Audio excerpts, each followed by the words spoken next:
In উরিদু ইল্লাল ইসলাহা মাস্তাতা। হে আমার জাতি, হে আমার সম্প্রদায়, তোমাদেরকে দিবানিশি আল্লাহর পথে ডেকে আমার উদ্দেশ্য আর কিছুই নয়, শুধুই তোমাদের পরিবর্তন। ইল্লাল ইসলাহ, শুধুই তোমাদের ইসলাহ, সংশোধন। মাস্তাতা, নবীরা বলতেন আমি আমার সাধ্যের সবটুকু দিয়ে, সামর্থ্যের সবটুকু দিয়ে তোমাদের পরিবর্তন চাই। এটা ছিল সমস্ত নবী, সব নবীরা এটা বলতেন। নবীরা বলতেন উবাল্লিগুকুম রিসালাতি রাব্বি, হে আমার জাতি, আমি তোমাদের কাছে আমার রবের রিসালাত, বাণী পৌঁছাচ্ছি। নবীরা বলতেন আনা লাকুম নাসিহুন আমিন, হে আমার জাতি, আমি তোমাদের জন্য একজন বিশ্বস্ত উপদেশ দানকারী। শুধু তোমাদের কল্যাণ চাই, ভালো চাই, তোমাদের পরিবর্তন চাই, আল্লাহর সাথে জুড়বে, আল্লাহকে পাবে, আখিরাতের সন্ধান মিলবে, আল্লাহ তাআলার সাথে সম্পর্ক কায়েম হয়, এটাই স্বপ্ন, আকাঙ্ক্ষা নবীদের ছিল। কোরআনুল কারীমের মধ্যে আছে বহু নবীর উম্মত নবীদেরকে বলতো যে তোমরা হচ্ছ বোকা, নির্বোধ। কোরআনে আছে নবীরা বলতেন ইয়া কওমি লাইসা বি সাফাহাতুন, হে আমার জাতি, আমি বাস্তবিক অর্থে বোকা নই, ওয়ালাকিন্নী রাসূলু রাব্বিল আলামিন, আসলে আমি আমার রবের রাসূল, প্রেরিত, আমি বোকা নই। কওমের লোকেরা বলতেন নবীদেরকে যে তোমরা পথভ্রষ্ট, তুমি নিজেই পথ হারা। আমাদের উলামায়ে কেরামকে অহরহ অনেক ভদ্রলোক আছে যে হুজুররা বোকা, পশ্চাৎপদ, পূর্ববর্তী জামানায়ও কাফেররা এটা বলতো। নবীরা বলতেন ইয়া কওমি লাইসা বি যালালাতুন, হে আমার জাতি, সত্যিকার অর্থে আমি পথভ্রষ্ট নই, বরং তোমাদেরকেই পথ দেখাচ্ছি। এই জন্য বাপ মূল বিষয় কিন্তু এটা মনে রাখতে হবে। আলহামদুলিল্লাহ, অনেক সুন্দর আয়োজন, বড় সড় আয়োজন। সিদ্দিক ভাই তো আমাদের ব্যক্তিগতভাবে অনেক মহব্বতের। আমারে লিখতে কইছে ডায়েরিতে 24 তারিখ আমি মাগরিব বাদ বয়ান লিখে রাখছি। আমি ভাবছি এটা হয়তো মসজিদে ইসলাহি মাহফিল হবে, ছোটখাটো কোনো আয়োজন। এখানে আয়সা, কাছাকাছি আয়সা টের পাইছি যে না, আমি আসলে আর জিজ্ঞাসাও করি নাই আরো কে আসবেন কি আসবেন। পরে এখন আয়সা শুনছি, মাশাআল্লাহ, আমাদের বাংলাদেশের রত্ন, গর্ভ যারা, বাংলাদেশে যারা বর্তমান সময়ে লক্ষ কোটি মুসলমানের কাছে প্রিয়, সাহসের নাম, শ্রদ্ধার নাম, এগিয়ে যাওয়ার প্রেরণা যারা, যাদের বয়ান শুনে আজকে মুসলমানের নতুন প্রজন্ম এগুচ্ছে ইসলামের দিকে। আলহামদুলিল্লাহ, এমন তিনজন, আল্লামা মুফতি আরিফ বিন হাবিব, হযরত মাওলানা মুফতি আলী হাসান উসামা, এবং পরম শ্রদ্ধেয় যাকে উলামায়ে কেরাম সুলতানুল ওয়াইজিন বলে, ওয়াইজদের বাদশা বলে, আল্লামা খালিদ সাইফুল্লাহ ইউনি দামাত বারাকাতুহুল আলিয়া। এই তিনজন বক্তাই আলহামদুলিল্লাহ আজকে আল্লাহ চাহে তো আসবে। আল্লাহ তাআলা ওনাদেরকে সহি সালামতে, নিরাপদে, আফিয়াতের সাথে আসবার তৌফিক দান করেন, আমিন। এজন্য প্রিয় ভাই, গ্রহণ করার বড় সুযোগ, যদি মনোযোগী হয় অনেক উপকার। আল্লামা মুফতি আরিফ বিন হাবিব, আমরা সবাই জানি, তিনি অনবরত বলতে থাকেন এবং তার প্রত্যেকটা কথাই, প্রতিটা আলোচনাই সবসময় দলিল নির্ভর, হাদিস নির্ভর। আল্লাহ পাকের কুদরতের এক নিদর্শন। এই জামানাতেও কি পরিমাণ মেধা, স্মৃতিশক্তি 1450 বছর পরেও রাসূলুল্লাহ সাল্লাল্লাহু আলাইহি সাল্লামের হাদিস কি পরিমাণ মুখস্থ করতে পারে কেউ, এটার একটা নমুনা উনি, একেবারে একটা মডেল, একটা নমুনা। এই জন্য ভাইয়া সবার কাছে অনুরোধ, দয়া করে একদম মনোযোগ দিয়ে বলছে, আলাদা আলাদা চুপ থেকে আন্তরিকতার সাথে ধারাবাহিক ওলামায়ে কেরামের কথা শুনে।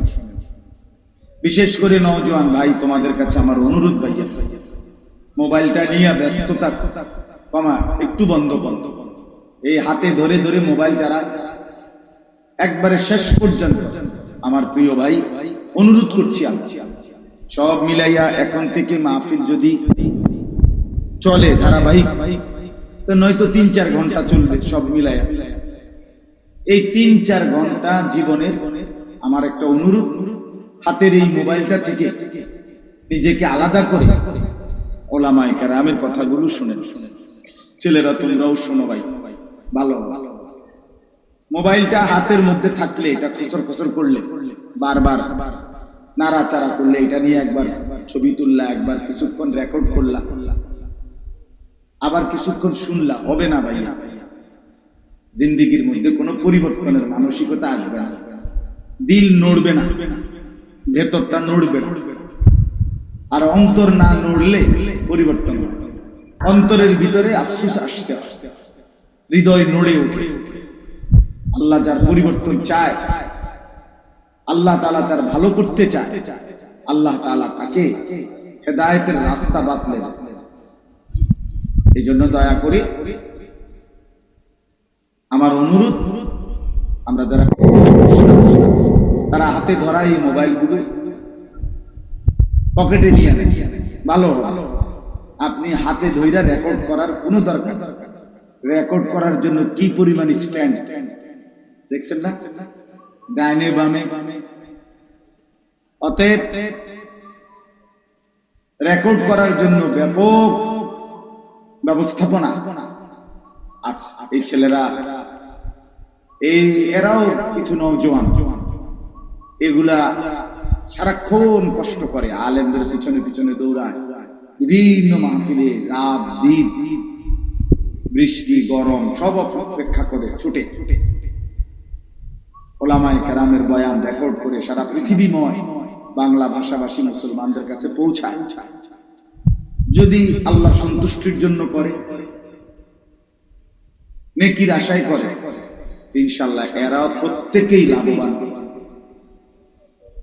এই জন্য ভাই আমার অনুরোধ, আমি তো যেহেতু আমরা কুমিল্লার, আমরা স্থানীয়, এই জন্য পরবর্তী তিনজন উপযুক্ত হক্কানি রব্বানি আলেম আসবার আগেই আমি আবার ভূমিকা স্বরূপ এই কথাগুলো বলে নেব। ওই হুল্লুর চিৎকার চেঁচামেচি না করে আন্তরিকতা নিয়ে ওনাদের বয়ান ইনশাআল্লাহ আমরা সকলেই মিলে শুনব। ঠিক আছে ইনশাআল্লাহ? আল্লাহ তাআলা আমাদেরকে তৌফিক দান করেন, কবুল করেন। কোরআনুল কারীমের 25 নম্বর পারা, কোরআনুল কারীমের 43 নম্বর সূরা, সূরাটার নাম সূরা যুখরুফ। এই সূরার 4টি আয়াত, 67, 68, 69, 70, এই 4টি আয়াত আমি আপনাদের সামনে তেলাওয়াত করছি ইনশাআল্লাহ। মুহতারাম হযরত মাওলানা মুফতি আরিফ বিন হাবিব, তিনি কিছুক্ষণ পরেই চলে আসবেন বয়ান করেন। এই জন্য যেটুকু সময় পাওয়া যায় উনি আসতে আসতে এই অল্পটুকু সময় আমি ইনশাআল্লাহ এই 4টা আয়াতকে সামনে রেখে অল্প কিছু কথা আমরা আরজ করতে চাই। আল্লাহ তাআলা আমাদেরকে তৌফিক দান করেন। আল্লাহ পাক রব্বুল আলামিন ইরশাদ করছেন, আল আখিল্লাউ ইয়াওমাইদিন বা'দুহুম লিবা'দিন আদুউন ইল্লাল মুত্তাকিন। আল্লাহ তাআলা এই 67 নম্বর আয়াতে বলতেছেন, দুনিয়ার মধ্যে যত বন্ধুত্ব আছে, আল আখিল্লাউ অর্থ হলো বন্ধুগণ, পরস্পরের মধ্যে যত বন্ধুত্ব আছে সমস্ত বন্ধুরা ইয়াউমাইদিন, সেদিন কিয়ামতের দিন হয়ে যাবে বা'দুহুম লিবা'দিন আদুউন, একে অপরের শত্রু। বন্ধুগণ, দুনিয়ার বন্ধুত্বপূর্ণ যারা বন্ধু, একজন আরেকজনের বন্ধু, এই বন্ধুরা সেদিন কবর, হাসর, আখিরাতে হয়ে যাবে বা'দুহুম লিবা'দিন আদুউন, একে অপরের শত্রু। আদুউন মানে শত্রু, শত্রু হয়ে যাবে। ইল্লাল মুত্তাকিন, তাহলে দুনিয়ার বন্ধুত্ব কি মোটেই টিকবে না? তো আল্লাহ তাআলা বলেন হ্যাঁ টিকবে। কবরে, হাসরে, আখিরাতে ওই বন্ধুত্ব টিকে থাকবে, বন্ধুত্বই থাকবে, শত্রু হবে না তাদের মাঝে যারা ছিল মুত্তাকি, যাদের বন্ধুত্ব সম্পর্ক তাকওয়ার ভিত্তিতে, তাকওয়ার ভিত্তিতে, ঈমান আমলের ভিত্তিতে, আখিরাত পরকালের ভিত্তিতে একজন আরেকজনের সাথে সম্পর্ক ছিল এই উদ্দেশ্যে যে একে অপরকে আখিরাতের পথ দেখাবে, নেক কাজের পথ দেখাবে। স্বামী স্ত্রীর সম্পর্ক, সেটাও গভীর বন্ধুত্ব। তো স্বামী স্ত্রীকে নেক কাজে, আখিরাতের বিষয়ে উৎসাহিত করে, স্ত্রীও স্বামীকে নেক কাজে উৎসাহিত করে, ঈমান আমলের, আখিরাত পরকালের দিকে সহযোগিতা করে। এই যে একে অপরের এই সহযোগিতা, তাকওয়ার সম্পর্ক, এটা আল্লাহ তাআলা বলেন এই সম্পর্কটা টিকে থাকবে কবরেও, হাসরেও, আখিরাতেও, জান্নাতেও। এরা বন্ধুই থাকে, স্বাভাবিক চলমান বন্ধুত্ব। যুবক হোক, বৃদ্ধ, জীবন চলার পথে যার সাথে যার সম্পর্ক, এটাও যদি হয় একে অপরের প্রতি আখিরাত পরকালের ব্যাপার, আখিরাত পরকালের বিষয়ে। সমবয়সী বন্ধু একজন আরেকজনকে নামাজের কথা মনে করায়, একজন আরেকজনকে চরিত্রের কথা মনে করায়, একজন আরেকজনকে গুনাহ থেকে বাঁচবার প্রেরণা দেয়। দোস্ত, তুই আমরা একসাথে চলি, এত বড় মিথ্যা কথাটা কেন বললি? দোস্ত, আমরা একসাথে এত বড় চুরি কেন করলি? কেন তুই জুয়ার আড্ডায় যাও? কেন তুমি মদের আড্ডায় যাও? এই মনে করেন এরকম গুনাহ থেকে বাঁচাইতে চায়, নেক কাজে উৎসাহিত করে। চলো না নামাজ পড়ি, চলো ওলামায়ে কেরামের কথা শুনি, চলো কোরআনুল কারীম তেলাওয়াত করি। এই মনে করেন এরকম যত কিছু নেক কাজের সহযোগিতা, সম্পর্ক, আন্তরিকতা, আল্লাহ তাআলা বলেন এই বন্ধুত্ব এটা কোনোদিন শেষ হবে না। কবরেও না, হাসরেও না, দুনিয়াতেও না, একেবারে আখিরাতেও না, জান্নাতেও না। কিন্তু গুনাহের কাজের বন্ধুত্ব, বিড়ি আনবে, ম্যাচলাইটও না, এই যে সম্পর্ক, বুঝেন নাই? মতে এর আগের বার কি আপনারা ঘুমে আছিলেন, তখন হঠাৎ খেতে উঠলেন, কি আগে ঠিকই আনকমন করছে, কি না? আমার কাছে আশ্চর্য লাগলো যে আগে যে কোনো চুপচাপ, এখন সব লইয়া উঠল। তাইলে বিড়ি একজনের ম্যাচ লাইট কি তো অসুবিধা নাই, মিল্লা জিল্লা গুণগান। আর এমনি তো আমরা মিল্লা জিল্লা কুমিল্লা, ঠিক না? তো এই যে সহযোগিতা, এটা তো গুনাহের বন্ধুত্ব। হ্যাঁ, মোবাইল একজনের এমবি ঢুকাই দিছে আরেকজন, কেন? দুইজনে মিলে উলঙ্গ ছবি দেখ, নর্তকীর নাচ দেখ, অশ্লীল দৃশ্য দেখ। একজনে টাকা পুরায় নিছে এমবি, চারজনে মিলে অসৎ ছবি দেখছে, অশ্লীল দৃশ্য দেখছে। এই যে বন্ধুত্ব, মোটরসাইকেলের একজনের তেল ঢুকাই দিছে আরেকজন, অকটেন নিয়ে দিছে আরেকজন, আমরা ফ্রেন্ড, বন্ধুত্ব। এবার লং ড্রাইভে গেছে, ঢাকা থেকে ছাড়ছে, কক্সবাজার গিয়ে থামছে, কক্সবাজার গিয়ে থামছে, শুরু করছে, ছাড়ছে, ঢাকা এসে থামছে।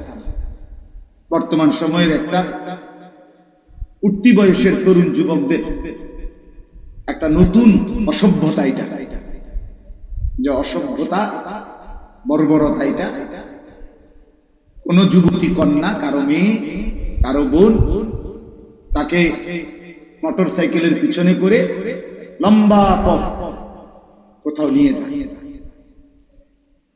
আর এই অসভ্যরা এটাকে উল্লাস আর আনন্দের উপকরণ মনে করে, অথচ এই সম্পর্ক গুনাহের সঙ্গে, অসৎ সম্পর্ক, মন্দ কাজের সহযোগিতা, সুদের কাজের সহযোগিতা, ঘুষের সহযোগিতা, জিনা ব্যভিচারের সহযোগিতা। ছেলেটা চিন্তা না কোনোদিন মদের আড্ডা, আহা বন্ধু নামের এক দুষ্ট তারে ধীরে ধীরে মদের আড্ডায় অভ্যস্ত করে। এই ছেলেটা কোনোদিন জুয়া চিন্ত না, তারে জুয়ায় অভ্যস্ত করে। একর ছেলেটা কোনোদিন নারীর ফাঁদে, নারীর কাছে কোন অসভ্য দুশ্চরিত্রা বেহায়া মেয়ের কাছে তার কোনো সম্পর্ক ছিল না মূলত, কিন্তু ধীরে ধীরে বন্ধু নামের কোন দুষ্ট শয়তান তারে অসৎ কোন নারীর ফাঁদে ফেলে দিয়েছে। এই যে সম্পর্ক, এই সবগুলো হলো গুনার কাজে। মাঝ বয়সী অনেক আছে, একসাথে বৈশা চা দোকানে চলার পথে বিড়ি সিগারেট খায়, টেলিভিশনে নাচ গান দেয়। এই হিসাবে উনাদের মধ্যে সম্পর্ক সব সময়। বিকাল টাইমটা ওনারা একসাথে চা দোকানে আড্ডা মারে, একসাথে বিড়ি সিগারেট খায়, একসাথে টেলিভিশনে নাচ গান দেখে, একসাথে বৈশা 5 জন 7 জন বিড়ি খাইতে খাইতে 14 গোষ্ঠীর যত বদনাম গীবত বৈশা বৈশা করে। এই সম্পর্ক, এটাও গুনার সম্পর্ক, ঠিক কিনা বলেন? এটাও কি গুনাহের বন্ধুত্ব, আন্তরিকতা, গুনার কাজ। আল্লাহ তাআলা বলেন, আল আখিল্লাউ ইয়াউমাইদিন বা'দুহুম লিবা'দিন আদু। এই যতগুলো বন্ধুত্ব আছে এর মধ্যে একমাত্র ঈমান আমলের বন্ধুত্ব ছাড়া একজন আলেমের সাথে সাধারণ একজন মুসলমানের সম্পর্ক ঈমান আমলের সম্পর্ক, একজন হক্কানি বুজুর্গের সাথে সর্বস্তরের মুসলমানের সম্পর্ক আখিরাতের সম্পর্ক, হালাল কাজের সম্পর্ক। এই জন্য যত বন্ধুত্ব, তাকওয়ার বন্ধুত্ব, ঈমান আমলের বন্ধুত্ব, আখিরাতের বন্ধুত্ব, নেক কাজের বন্ধুত্ব, আল্লাহ বলেন এরা ছাড়া বাকি সমস্ত সম্পর্ক, বন্ধুত্ব, পরিচয় সবকিছু কিয়ামতের দিন এবং কবরে থেকেই এরা একে অপরের শত্রু, দুশমন হয়ে যাবে।